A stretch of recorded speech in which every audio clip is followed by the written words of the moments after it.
শান্তিপূর্ণ জুলাই আগস্টের আন্দোলনে গুলি চালিয়েছে, হত্যাযজ্ঞ চালিয়েছে, তার বিরুদ্ধে এক দফা ঘোষণা করা, তাকে উৎখাত করার প্রস্তুতি নেওয়াটা বৈধ। এই সরকার পতনের এক দফা ঘোষণা হয়ে গিয়েছে।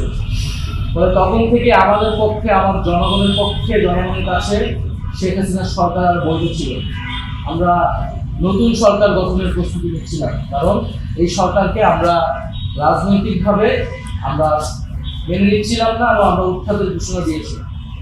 ফলে যেই সরকার সেই সময়ে জনগণের বিরুদ্ধে অবস্থান নিয়েছে, নির্বিচারে গুলি চালিয়েছে এবং 16 বছর ধরে ভোটাধিকার হরণ করে, নাগরিক অধিকার হরণ করে ক্ষমতায় ছিল, শান্তিপূর্ণ জুলাই আগস্টের আন্দোলনে গুলি চালিয়েছে, হত্যাযজ্ঞ চালিয়েছে, তার বিরুদ্ধে এক দফা ঘোষণা করা, তাকে উৎখাত করার প্রস্তুতি নেওয়াটা বৈধ এবং ষড়যন্ত্র কিছু নয়।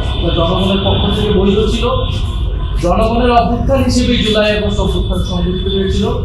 এখানে কোনো দেশি বিদেশি শক্তি বা কোনো শক্তির কোনো ধরনের ইন্ধন বা কোনো কিছুই ছিল না। জনগণ স্বতঃস্ফূর্তভাবে রাজপথে নেমে এসেছিল, জীবন দিয়ে প্রতিরোধ করে এই সফলতা নিয়েছে এবং শেখ হাসিনা সহ অন্যরা জনগণ এবং বিচারের মুখোমুখি হতে ভয় পেয়ে তারা দেশ ত্যাগ করেছে, দেশ থেকে পালিয়ে যেতে বাধ্য হয়েছে।